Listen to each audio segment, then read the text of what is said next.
ಸಮಸ್ತ ಯೂಟ್ಯೂಬ್ ವಾಹಿನಿಯ ವೀಕ್ಷಕರಿಗೆ ನನ್ನ ನಮಸ್ಕಾರಗಳು. ವೀಕ್ಷಕರೇ, ಇಂದಿನ ಈ ಒಂದು ಸಂಚಿಕೆಯಲ್ಲಿ ಒಂದು ಅತ್ಯಂತ ಪುರಾತನವಾದಂತಹ ಒಂದು ವಶೀಕರಣ ತಂತ್ರವನ್ನು ನಿಮಗೆ ತಿಳಿಸ್ಕೊಡ್ತಾ ಇದ್ದೀನಿ. ಒಂದು ವಶೀಕರಣ ತಂತ್ರವನ್ನು ಬಳಸಿಕೊಂಡು ನೀವು ಇಷ್ಟಪಟ್ಟಂಥವರನ್ನು ಕೇವಲ ಒಂದೇ ಗಂಟೆಯಲ್ಲಿ ಒಂದು ವಶೀಕರಣವನ್ನು ಮಾಡಬಹುದು. ಇದು 100ಕ್ಕೆ 100 ಶತಸಿದ್ಧವಾಗಿ ನಡೆತಕ್ಕಂತಹ ಒಂದು ವಶೀಕರಣ ತಂತ್ರ ಆಗಿರುತ್ತದೆ.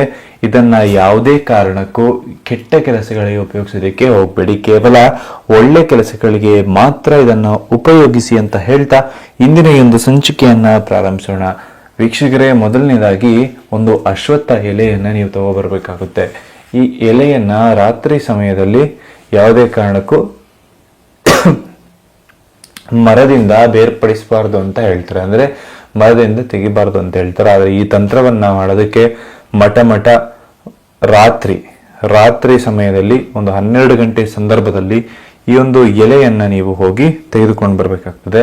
ಹಾಗೂ ತೆಗೆದುಕೊಂಡು ಬಂದ ನಂತರ ಈ ಒಂದು ಎಲೆಯ ಮೇಲೆ ಶ್ರೀ ಅಂತ ಹೇಳಿ ಬರಿಬೇಕಾಗ್ತದೆ. ವೀಕ್ಷಕರೇ, ಶ್ರೀ ಅಂತ ಹೇಳಿ ಬರಿಬೇಕಾಗ್ತದೆ. ಶ್ರೀ ಅಂತ ಹೇಳಿ ಬರೆದ ನಂತರ ಓಂ ವಶೀಕರಣಂ ಅಂತ ಹೇಳಿ ಕೂಡ ಬರೀಬೇಕಾಗ್ತದೆ. ಓಂ ವಶೀಕರಣಂ ಅಂತ ಹೇಳಿ ಶ್ರೀಯ ಕೆಳಗಡೆ ಬರಬೇಕಾಗ್ತದೆ. ಹಾಗೆ ಮೇಲುಗಡೆ ವಶೀಕರಣಂ ಅಂತ ಹೇಳಿ ಬರ್ಕೊಳ್ಳಿ. ಆಯ್ತಲ್ಲ, ಮೇಲೆ ವಶೀಕರಣಂ ಶ್ರೀ ಓಂ ವಶೀಕರಣಂ. ಎಲೆಯ ಹಿಂಭಾಗದಲ್ಲಿ ನೀವು ಯಾರನ್ನ ವಶೀಕರಣ ಮಾಡ್ಕೋಬೇಕು ಅಂತ ಇರ್ತಾರಲ್ಲ ಅವರ ಹೆಸರನ್ನ ಇಲ್ಲಿ ಬರ್ಕೊಳ್ಳಿ. ಆಯ್ತಲ್ಲ, ಪ್ಲಸ್ ಅಂತ ಹಾಕ್ಬಿಟ್ಟು ನಿಮ್ಮ ಹೆಸರನ್ನು ಕೂಡ ಅದರ ಹಿಂದೆ ಬರ್ಕೊಳ್ಳಿ. ಇಷ್ಟು ಸುಲಭವಾಗಿ ಒಂದು ಅಶ್ವತ್ಥ ಎಲೆಯಲ್ಲಿ ಒಂದು ವಶೀಕರಣವನ್ನು ಮಾಡಬಹುದು. ವೀಕ್ಷಕರೇ, ಬಹಳಷ್ಟು ಜನ ಈ ಒಂದು ವಶೀಕರಣವನ್ನು ಮಾಡಿ ಸಕ್ಸಸ್ಸನ್ನು ಕಂಡಿದ್ದಾರೆ. ಬಹಳಷ್ಟು ಜನ ಫೋನ್ ಮಾಡ್ತಾರೆ, ಇವ್ರುಗಳೇ ನೀವು ಹೇಳಿದ ತಂತ್ರ ಉಪಯೋಗಿಸಿದ್ದೀವಿ, ಆದರೆ ಇದು ನಮಗೆ ವರ್ಕ್ ಆಗ್ತಿಲ್ಲ ಅಂತ. ಆದರೆ ಇದನ್ನು ಮಾಡೋದಕ್ಕೂ ಮುಂಚೆ ನೀವು ಒಂದು ವಿಷಯವನ್ನು ತಿಳ್ಕೊಳ್ಬೇಕಾಗ್ತದೆ ವೀಕ್ಷಕರು. ಅದೇನಪ್ಪ ಅಂತಂದರೆ, ಈ ಒಂದು ವಶೀಕರಣವನ್ನು ಯಾವ ದಿನ ಮಾಡಬೇಕು, ಈ ಒಂದು ವಶೀಕರಣ ಮಾಡೋದಕ್ಕೆ ಸಾಧ್ಯ ಆಗೋದು ಅಂದರೆ ಅದು ಕೇವಲ ಒಂದು ಅಮಾವಾಸ್ಯೆ ದಿನ ಮಾತ್ರ ನೀವು ಈ ಎಲೆಯನ್ನು ತೆಗೆದುಕೊಂಡು ಬಂದು ಖಂಡಿತವಾಗ್ಲೂ ಕೂಡ ವಶೀಕರಣವನ್ನು ಮಾಡಿಕೊಳ್ಬೋದು ವೀಕ್ಷಕರ. ಹಾಗೆ ಒಂದು ವಶೀಕರಣ ಮಾಡುವಂಥ ಸಂದರ್ಭದಲ್ಲಿ ಯಾರು ಕೂಡ ನಿಮ್ಮನ್ನು ನೋಡಬಾರ್ದು.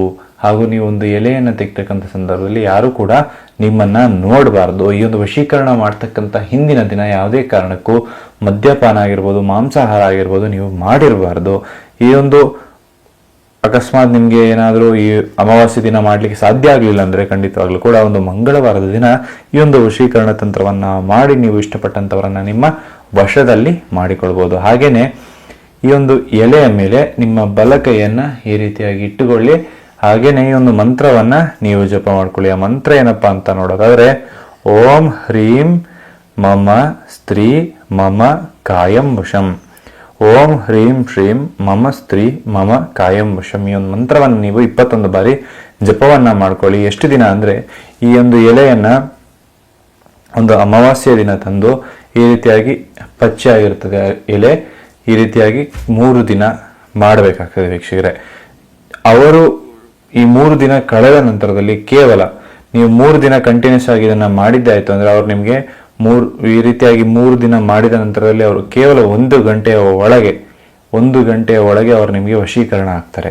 ನೀವು ವಶೀಕರಣ ಆಗ್ತಕ್ಕಂತಹ ಸಂದರ್ಭದಲ್ಲಿ ಏನು ಮಾಡಬೇಕಪ್ಪ ಅಂತ ನೋಡೋದಾದರೆ, ಈ ರೀತಿಯಾಗಿ 3ನೇ ಬಾರಿ ಮಾಡಿದ ನಂತರದಲ್ಲಿ ಖಂಡಿತವಾಗ್ಲೂ ಕೂಡ ಅವರನ್ನು ನೆನೆಸಿಕೊಂಡು ಅವರ ಮುಂದೆ ನೀವು ಹೋಗಬೇಕಾಗ್ತದೆ ವೀಕ್ಷಕರು. ಅವರ ಮುಂದೆ ನೀವು ಹೋಗಬೇಕಾಗ್ತದೆ. ಈ ರೀತಿಯಾಗಿ ನಿಮ್ಮನ್ನು ಅವರು ನೋಡಿದ್ದೇ ಆಯಿತು ಅಂದರೆ ಖಂಡಿತವಾಗ್ಲೂ ಕೂಡ ನಿಮ್ಮ ವಶದಲ್ಲಿ ಬರ್ತಾರೆ, ನೀವು ಹೇಳಿದ ರೀತಿ ಕೇಳ್ತಾರೆ ವೀಕ್ಷಕರು. ಇದನ್ನು ಯಾವುದೇ ರೀತಿಯಾದಂತಹ ಕೆಟ್ಟ ಕೆಲಸಗಳಿಗೆ ಉಪಯೋಗಿಸೋದಕ್ಕೆ ಹೋಗಬೇಡಿ, ಕೇವಲ ಒಳ್ಳೆ ಕೆಲಸಗಳಿಗೆ ಮಾತ್ರ ಉಪಯೋಗಿಸಿ. ಹಾಗೇನೆ ಇನ್ನಷ್ಟು ವಶೀಕರಣ ವಿಡಿಯೋಗಳಿಗಾಗಿ ನಮ್ಮ ಚಾನಲ್ನ ಸಬ್ಸ್ಕ್ರೈಬ್ ಮಾಡಿಕೊಳ್ಳಿ. ಹಾಗೆ ಪಕ್ಕದಲ್ಲಿರುವ ಬೆಲ್ ಐಕಾನ್ ಕೂಡ ಕ್ಲಿಕ್ ಮಾಡಿಕೊಳ್ಳಿ. ನಿಮ್ಮ ಜೀವನದಲ್ಲಿ ಯಾವುದೇ ರೀತಿಯಾದಂತಹ ಕಠಿಣ ಗುಪ್ತ ಸಮಸ್ಯೆಗಳು ನಿಮ್ಮನ್ನು ಕಾಡ್ತಾ ಇದ್ದರೆ ಸ್ಕ್ರೀನ್ ಮೇಲೆ ನಮ್ಮ ನಂಬರ್ ಬರ್ತಾ ಇದೆ ವೀಕ್ಷಕರೇ, ಕರೆ ಮಾಡಿ. ಶೀಘ್ರದಲ್ಲೇ ಶತಸಿದ್ಧ ಶಾಶ್ವತ ಪರಿಹಾರವನ್ನು ಮಾಡಿಕೊಳ್ಳಲಾಗ್ತದೆ. ಎಲ್ರಿಗೂ ಒಳ್ಳೆಯದಾಗಲಿ, ಎಲ್ರಿಗೂ ಶುಭವಾಗಲಿ. ಸರ್ವೇ ಜನ ಸುಖಿನೋ ಭವಂತು. ನಮಸ್ಕಾರ ವೀಕ್ಷಕರೇ.